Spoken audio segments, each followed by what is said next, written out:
Itu dinamakan penyakit coolant tendang. Coolant kat dalam radiator boleh terpancut kalau kita buka cap. Kat dalam exhaust boleh keluar air coolant. Dekat bahagian plug paling teruk dah ni, terkeluar air coolant. Disebabkan apa? Ni barang kita dah buka daripada motor tadi.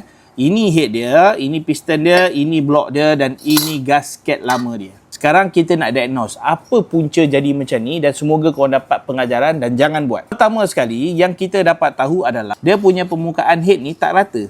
Nampak? Permukaan head rata macam mana Abang ni? Macam ni. Kalau baru. Ni baru kau ambil contoh. Ni baru. Kedua yang kita jumpa adalah piston dia. Piston dia local. Kenapa aku cakap local? Skirt original bukan macam ni. Dia begini. Nampak? Ada beza bukan? Kedua, tengok tulang belakang yang local dengan original. Beza kan? Okay. Dekat situ, kita boleh suspek blok dia pun original. So, macam mana blok original? Tengok ni blok dia yang lama. Nampak tak dekat dalam slip ni? Slip ni, kat sini dengan sini lain color. Itu bermaksud yang lain color ni, yang color bronze sikit ni, ini adalah slip besi yang dia masuk tanam dalam ni. Manakala kalau original dia begini. Korang boleh tengok comparison.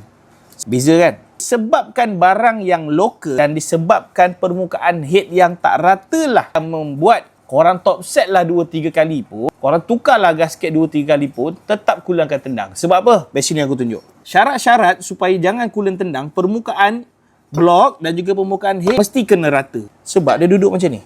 Nampak? Jadi mesti kena rata. Okay. Dalam kes ni, abang ni pakai blok lokal. Tengok ni. Permukaan dekat area sini, dia jadi tak sekata tau.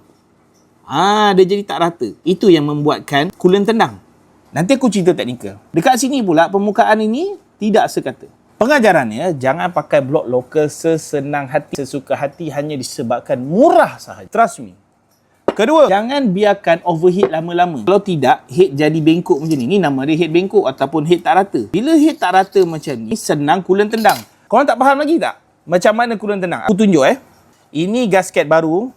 Ini gasket lama. Ini gasket baru. Nampak tak lubang yang ini? 1, 2, 3, 4, 5, 6, 7, 8. Lubang ini bersambung direct terus dengan lubang yang ini. Ni, lubang yang besar ni. Okey. Aku masukkan lagi sekali aku tunjuk Nampak tu? Ini adalah kebuk pembakaran. Kebuk pembakaran ni tak boleh kena air. Sebab apa? Itulah namanya kebuk pembakaran. Kalau kebuk pembakaran kena dengan air coolant, macam mana nak terbakar dengan baik? Macam mana nak letupan dengan baik? Macam mana kuasa nak dijanakan dengan baik? Sebab tu kawasan ini tak boleh kena air. Sebab tu wujudnya gasket. Nampak ni? Gasket ni bukan nak alas semata-mata. Gasket ni tujuan dia nak pisahkan air yang lalu dekat sini, yang dekat dalam ni. Dia nak asingkan supaya air ni boleh menyejukkan blok.